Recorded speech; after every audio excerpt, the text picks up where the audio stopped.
Hello guys, gawa tayo ng leche flan. Unahin na natin to, no? Magtunaw tayo ng asukal dito sa lianera. Ang gamit ko po rito is wash sugar, pero mas maganda po kung kulay puting asukal yung gamitin natin, ano? Gagamit ako dito ng 4 na lianera, no? Ayan, tunawan lang natin lahat ng asukal.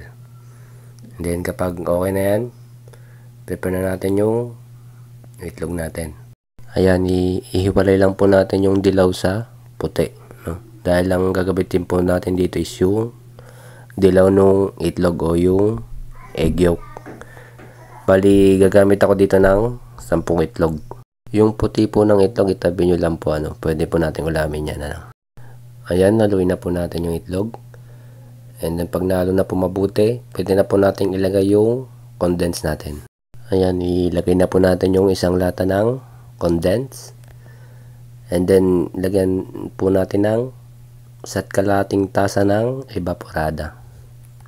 Ayan. Tapos, saluin lang po natin ng mabuti. At dahil malansa po ang itlog, gagamitan po natin ng lemon ito, no? Para mawala yung lansa niya, no? Ayan, kayuran po natin ng lemon.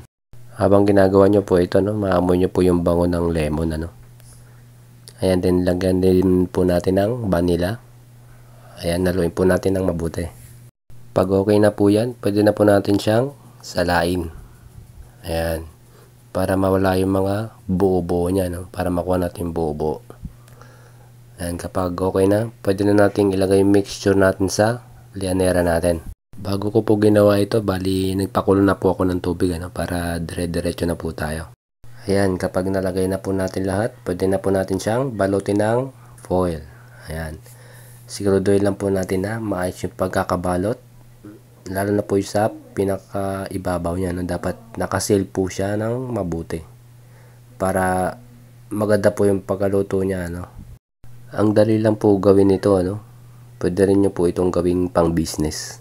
Kasi alam naman natin na mahilig ang mga Pinoy sa mga matatamis gaya nitong leche flan, ano? Kaya siguradong meron at merong bibili nito, no? Lalo na pag may mga handaan.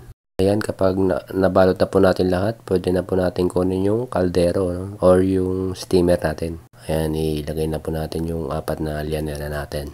Paborito pa naman ng mga bata itong leche flan, no? Ayan, at kapag kumulo na yung tubig natin, pwede na natin isalang yung leche flan natin, ano? Ayan, takpan muna natin.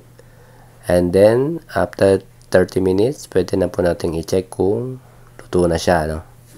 Ayan, gagamit lang po tayo ng stick dito. Ayan.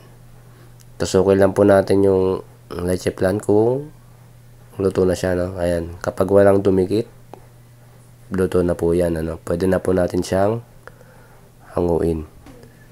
Ayan, gamit lang po tayo ng pot holder, no? Sobrang init po nito. Tapos, pwede na po nating alisin yung cover niya or yung foil, ano? Para makasingaw yung leche flan natin. Para lumamig na siya, no? Ayan, at kapag malamig na, hulmayin nyo lang po yung sa gilid, no? Ayan, gamit po ako ng kutsilyo dito. Ayan, para madali lang po siyang isalin sa plato, ano? Ayan, at kapag okay na, ayan na po yung finished product natin. Ayan, ang sarap. Ang ganda ng nagawa natin, guys, ano? At syempre, tikiman time na. Ayan. Siyempre, titikman ko muna, ano, kung panalo ba. Ayan. Naku, ang sarap. Ayan. Ayan, guys, so, tingnan nyo maiging. Ang sarap nito, guys. Ayan, oh. Kain tayo, guys. Matutuwa yung mga anak natin itong mga bata, no?